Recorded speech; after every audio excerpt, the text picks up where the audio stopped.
After a massive argument on our engagement day, my fiancée unexpectedly chose to be the one to make peace.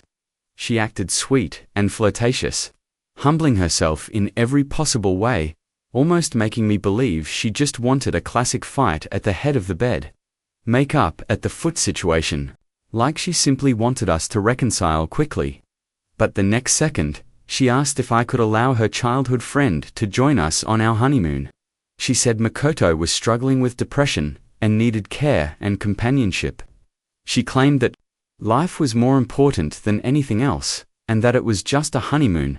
So why couldn't I make a small compromise? Most people would expect I exploded in rage and scolded Willow harshly. But strangely, I didn't feel even a trace of anger.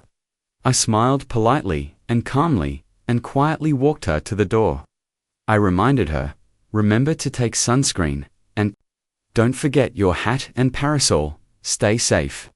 My fiancé lit up with joy, hugged me tightly, and said, George, you're the best. I'll definitely make it up to you when I return. But what she didn't know, when rage reaches its peak, all that's left is laughter. The weather is turning cold and it's time for the Liu Corporation to collapse. Hubby, do I look pretty today? Early in the morning, Willow was wearing a red dress with seductive stockings perched atop me. Her legs brushed softly against my waist, sliding upward toward my thighs. Instantly, first thing in the morning, my blood surged. I tried to suppress my instinct, reaching to pull her off me.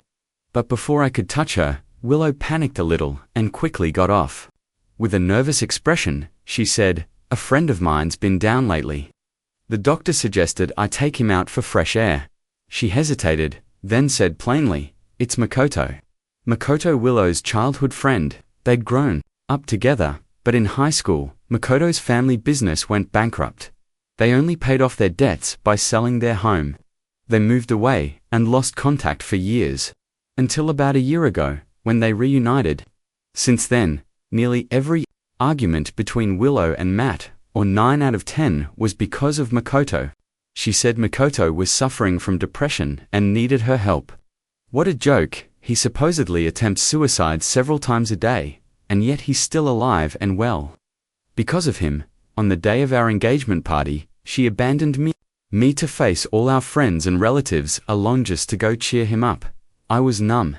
Clearly, her morning affection was just a setup for a graceful exit. I gave her a light smile and said, then go quickly. Be safe. I got out of bed and quietly walked to the bathroom. She looked stunned that I agreed. For the past year, even the mention of Makoto's name had been enough to spark a fight, let alone letting her go out with him, but she didn't question it. Her face lit up with happiness. In her mind, that little sweetness she gave me earlier was enough to appease me. She said, it'll be short, just 3 months. 3 months. Even our planned honeymoon wasn't supposed to last that long. Originally, I'd wanted to have a serious talk with her today, to either make this work or walk away cleanly. Now it seemed there was no longer any need. I reminded her, don't forget sunscreen, your hat, and your parasol. She replied, Ma'am, I've packed them already. She asked again, hubby, do I look good today? I replied, ma'am, you look the best. She giggled, that's what I thought too. Like a child who just earned a gold star, she was glowing. I quietly finished washing, got dressed, and looked at her one last time. I said, come on, I'll walk you out. She nodded happily. On the way down, I pulled her suitcase while she clung sweetly to my arm.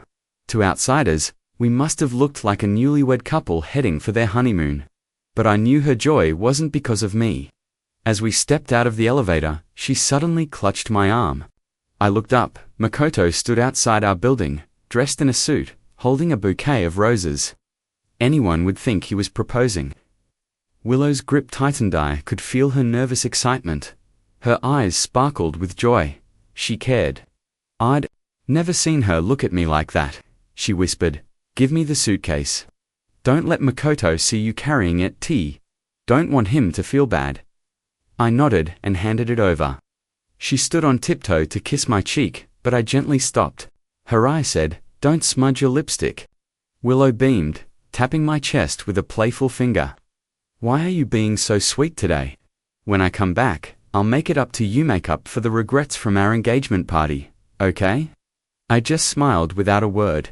She took that silence as agreement and ran toward Makoto, hugging him. She really believed that my compliance came from being moved, that she could patch everything up later.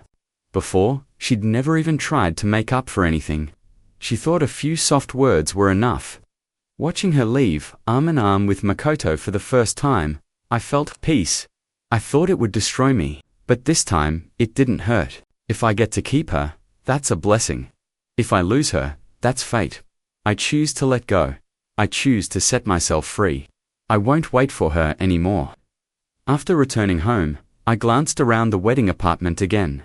Memories flashed through my mind like a slideshow until it froze on one image. Willow running toward Makoto. I shook my head and forced the painful scenes from my mind. It wasn't until I started packing that I realized everything here had been arranged by me. Only me. I couldn't find a single trace of Willow's effort. I only packed my things.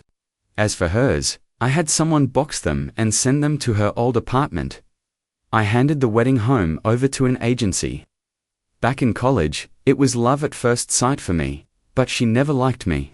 It was only after persistent chasing that she agreed to date because I was willing to spend money and degrade myself to please her. Whether it was cash or deep love, I always gave with patience. Even though my family didn't understand or support me, they still respected my choice. Until the day of our engagement party. After answering a call, she just grabbed her bag and said, "Something's happened to Makoto," then ran right in front of everyone to another man, because her best friend said Makoto was about to commit suicide. That night, I stayed to manage everything. By the time I got home, it was late. I called her countless times, she didn't answer. She didn't come home until the next afternoon. When I expressed my frustration, she didn't even let me finish. She scolded me instead. "Makoto's seriously depressed. What if something happened?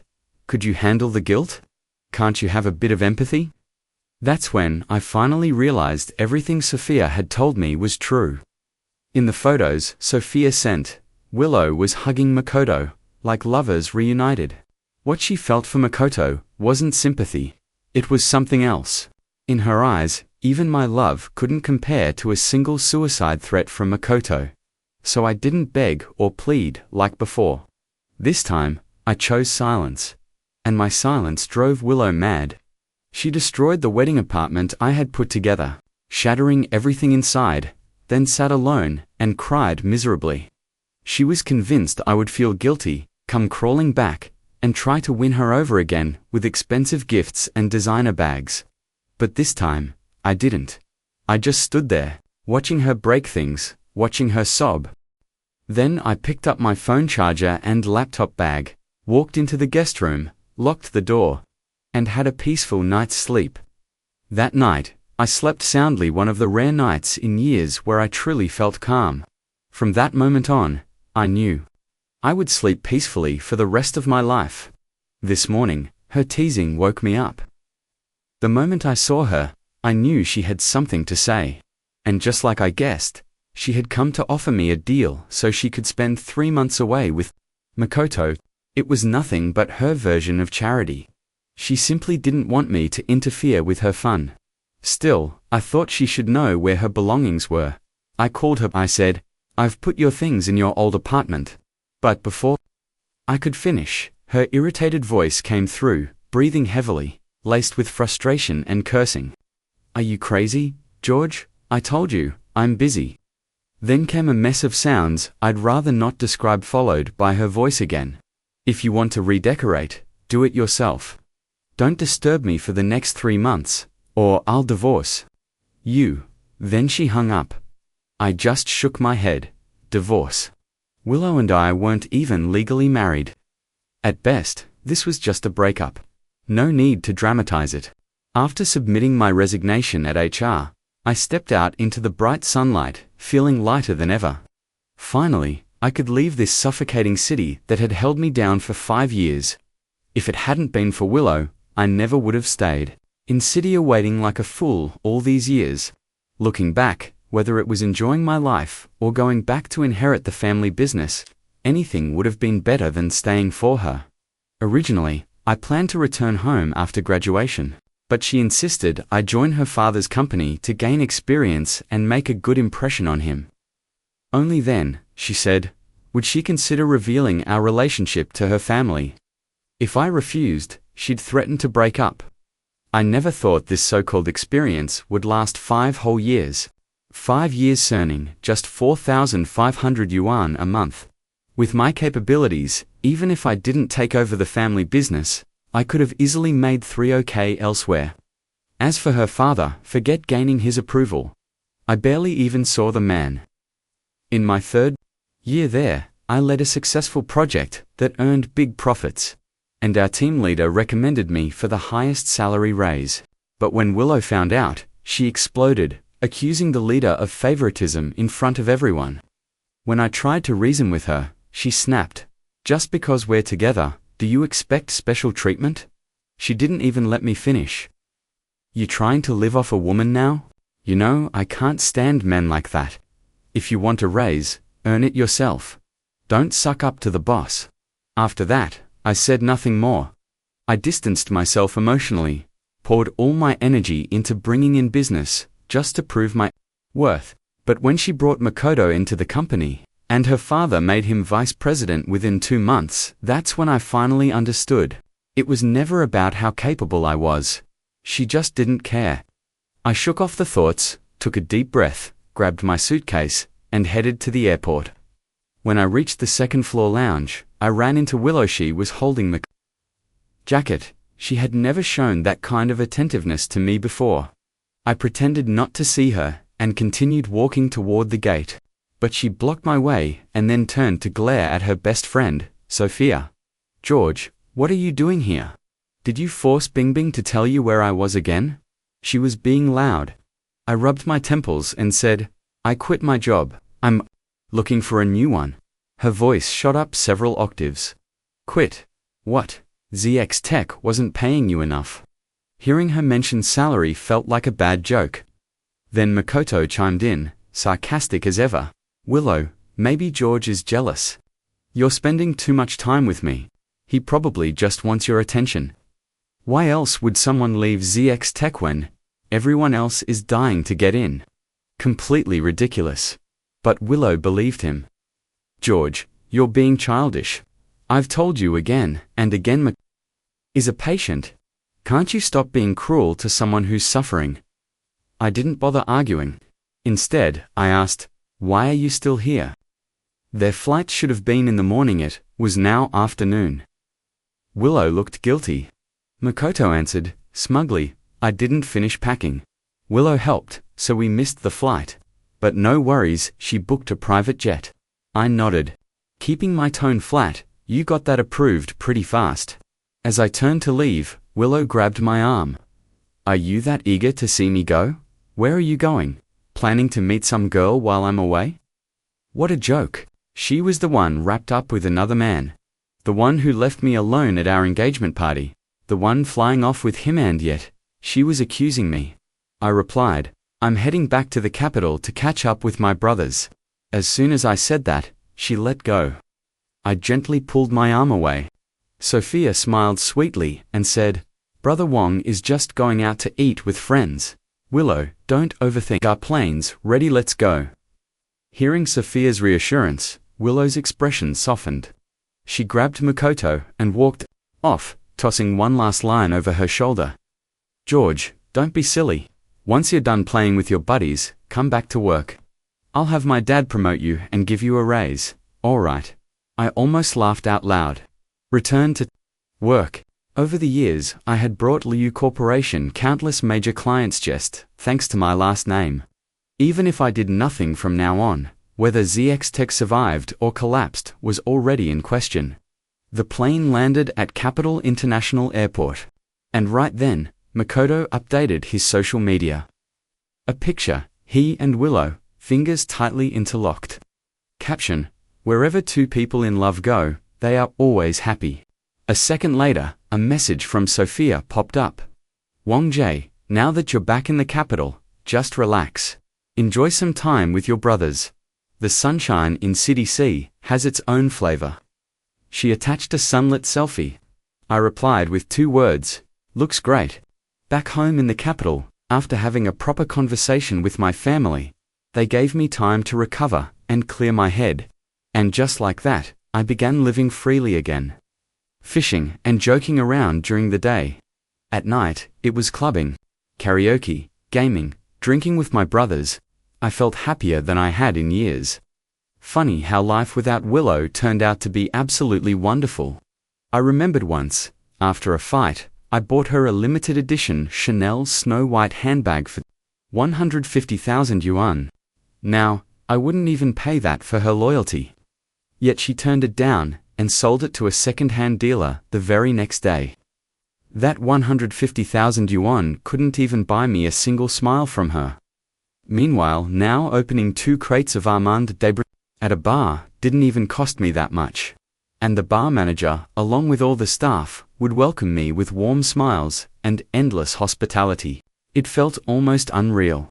Turns out, life was far simpler as long as I didn't love Willow. Ever since that encounter at the airport, Willow hadn't posted anything new, maybe she had even blocked me. But Makoto and Sophia were still updating daily. In Makoto's posts, he and Willow were always at scenic spots and trendy restaurants, leaving their footprints everywhere. Sophia mostly shared photos of landscapes, with occasional selfies sometimes capturing intimate moments of Makoto. And Willow in the background, the most active place was always Makoto's comment section, full of envy and congratulatory messages.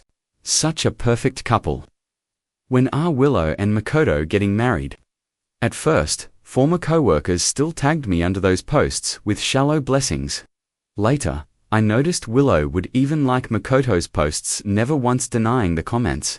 She used to say we had to hide our relationship to avoid looking like I'd gotten my job through favoritism. Even after planning marriage and hosting an engagement party, we remained a hidden secret. Yet now, she gave Makoto everything I had. Longed for over 5 years without hesitation. Watching their public affection, if not for the metaphorical green hat of betrayal on my head, I might have rooted for them myself. Childhood sweethearts destined to be together while my 5 years looked like a scar tearing across their love story, turning me into an invisible clown. Thankfully, the girls at the capital's bars were stunningly beautiful, gracious, and full of warmth. Even when I wasn't popping open bottles of almond, they'd help block drinks for me or lose on purpose in games, just to cheer me up. Even outside of nightlife, I'd run into them by chance once, even while fishing. Honestly, even strangers treated me with more kindness than Willow ever had.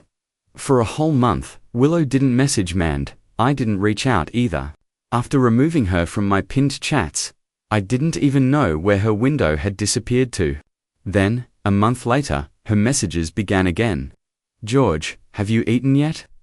When you get home, I want to eat your spicy crayfish. George, it's so annoying. My dad keeps pressuring me to go back to work. Can you return to the company and deal with it for me? Every time her message came in, I ignored it and switched on Do Not Disturb. Later, her so-called concern turned into angry outbursts. Even glancing at them felt exhausting. Thank God for D&D mode. After a month of pure indulgence, I returned to work in the family business. Of course, during my vacation, I wasn't completely idle. I had quietly informed all the partners, those who worked with Liu Corporation. Just because of me to gradually stop their cooperation. No rush, a slow breakup was better. Cutting things off too fast would only lead to favors owed. Half a month into the job, I was buried in work. My family had handed me a small company to manage. Technically speaking, I was now a CEO. But unlike those CEOs in novels who spend 12 hours flirting and dating, I was spending 14 hours a day in back-to-back meetings. During this busy time, I practically lived in the office. One night, just as I lay down in the small room attached to my office, Willow called, groggily. I picked up the phone without looking. It was a voice call. Before I could hang up, her Arrogant voice came through. I just landed. I'll be home in an hour. I want to see spicy crayfish waiting for me. I stared blankly and said, "Are you insane?" It was 12:30 in the middle of the night. I hung up immediately, blacklisted her, and deleted the number. Just as I finished that, she called again from another number. Blocked. 10 minutes later, a message arrived from a third number. "George, you actually blocked me. If you don't come back and apologize in 10 minutes, we're getting divorced." Blocked again. Just as I was about to sleep, the phone rang once more. This time, it was Makoto's number.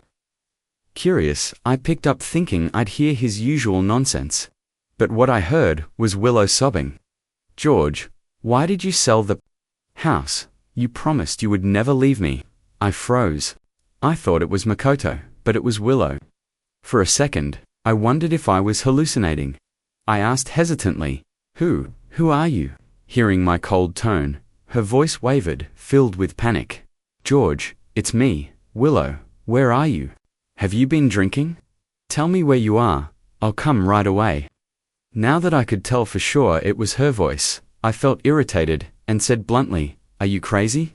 Calling me at this hour and disturbing my sleep?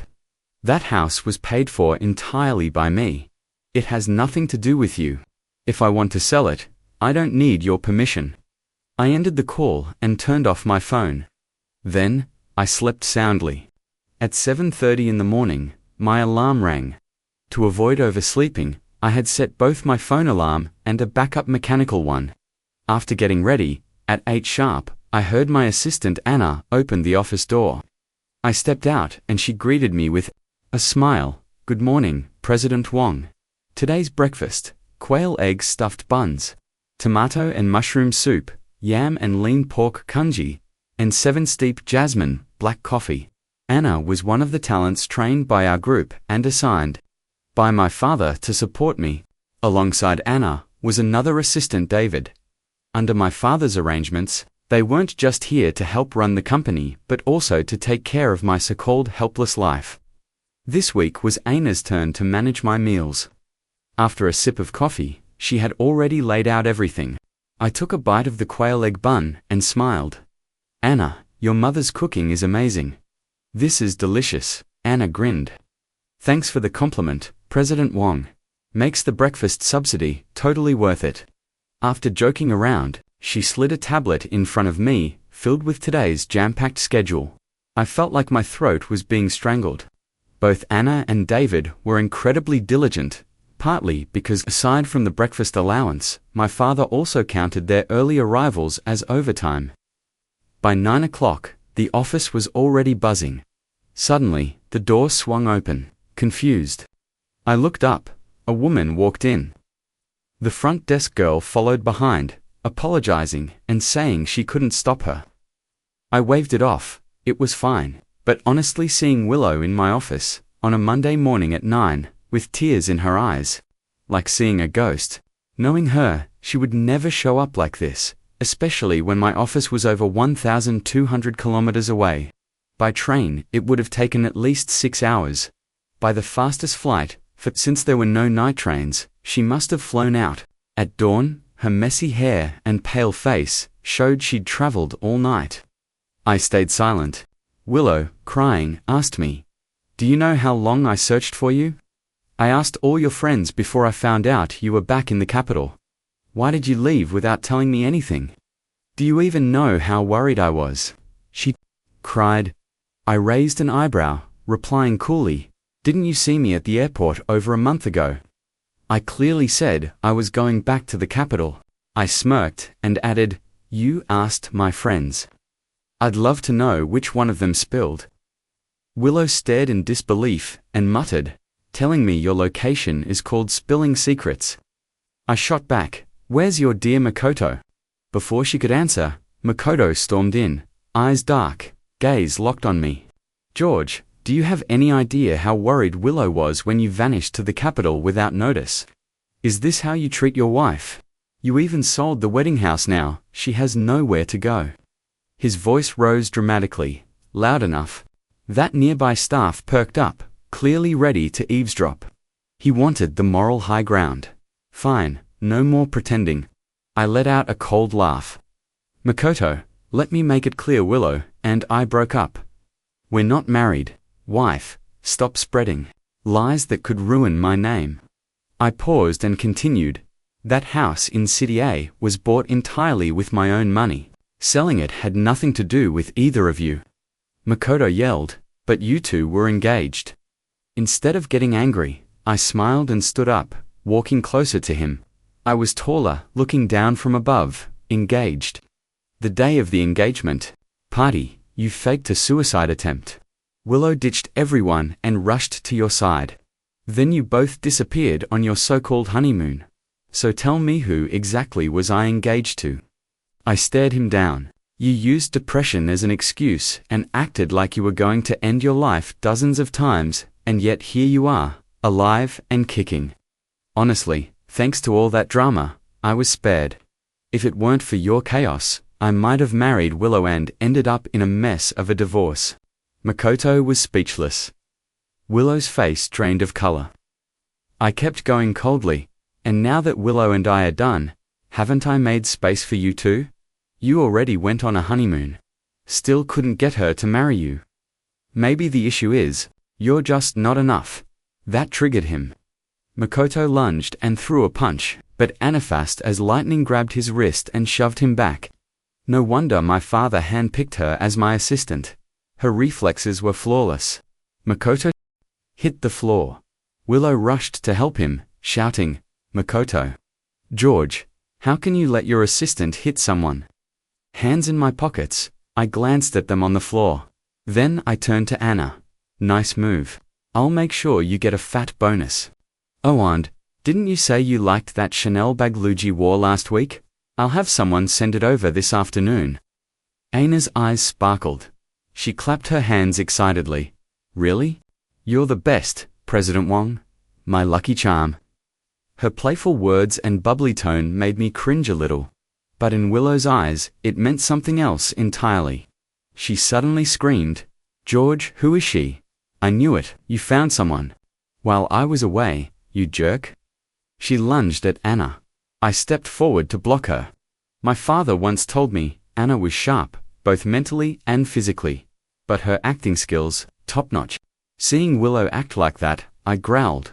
Willow, watch yourself. Have you lost it? This is how you start a Monday. Anna is my assistant. I'm her boss. It's my job to protect her. But Willow wasn't hearing anything beyond special. Assistant, she sneered. Oh, so now you're defending her just because she works under you. Before she could charge again, I shoved her back. My voice ice-cold. Willow, what kind of madness are you on? It's the start of the week. I told you Anna is my assistant. You two show up here creating a scene. Should I call security, or will you leave on your own? Willow froze. She didn't expect me to speak to her like that. I had always given in, always agreed, but that was when I still loved her.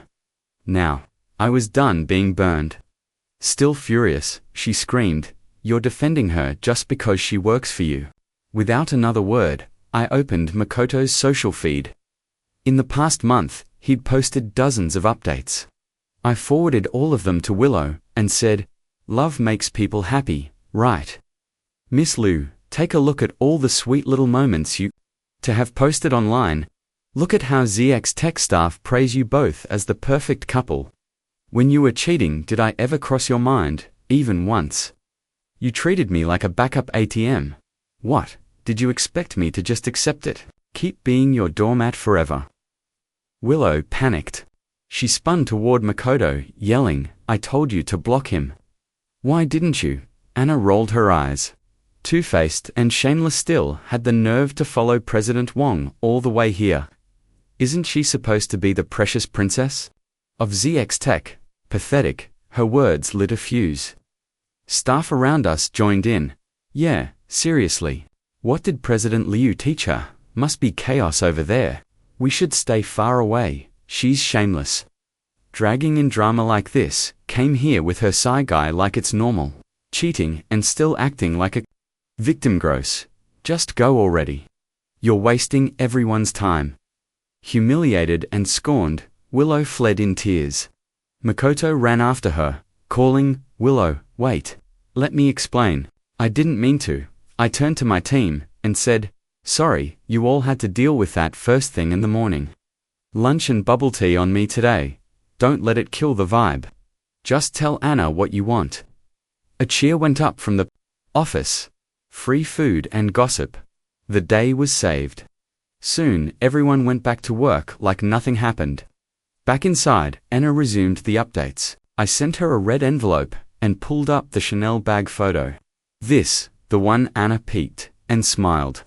"Maybe just give me the cash instead. A third would be fine." I chuckled. "Don't girls love bags?" Anna shook her head. "I'm your assistant. I carry laptops and contracts. That bag would be wasted on me." She was serious. So I sent her the full amount a year, 1,000 yuan, and said, "Handle the taxes yourself. Then go talk to ZX Tech's partners." Her eyes sparkled. "So it's finally time to crush Liu Corporation?" I rolled my eyes. "I'm not blowing up a mosquito. No need to cause too much damage. Just stir the pot, make some noise. Rob what we can. Leave them gasping." Anna nodded, scribbling it all down. Then she paused. I noticed. "What is it?" She took a breath. "President Wang, are you sure? I mean, I don't doubt your decision. But when I worked under your father, he always said you had integrity. If we do this, ZX might." I cut her off, annoyed. She just called.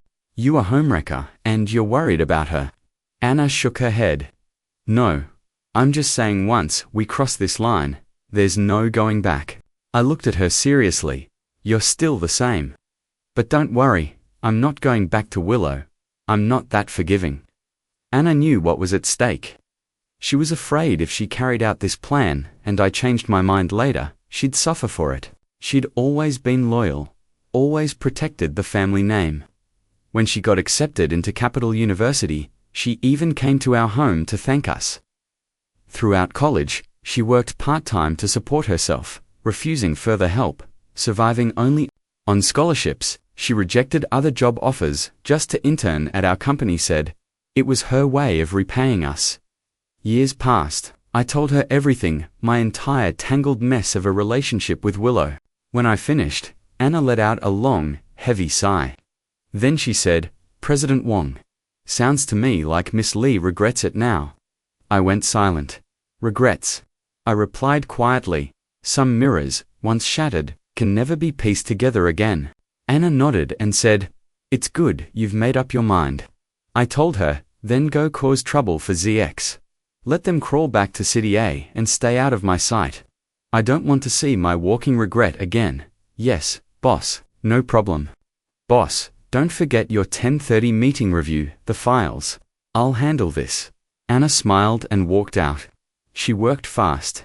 By that afternoon, she told me Willow and Makoto had already flown back to City A, with the company running smoothly. And with Anna and David by my side, life over the next 3 months felt perfect. I finally didn't have to sleep in the office anymore. One evening, after a successful company celebration, David took the team to a karaoke bar to keep the party going. I had drunk too much from all the toasts, so I went home early, letting the team have their fun. Anna drove me back to the villa. After parking, she helped me out. As I opened the front door, I saw someone standing at the steps. The alcohol blurred my vision. Anna leaned close and whispered, "It's Miss Lee." I frowned. "Miss Lee, which client's surname is Liu again?" And then I heard a voice tearful and trembling. "George, it's me, Willow." Anna gripped my arm, her tone cold and dripping with sarcasm. "That's your former life stain, sir," Willow snapped. "You bitch. What kind of nonsense are you feeding George?" Anna's words instantly sobered me up. I asked coldly, "Why are you here again?"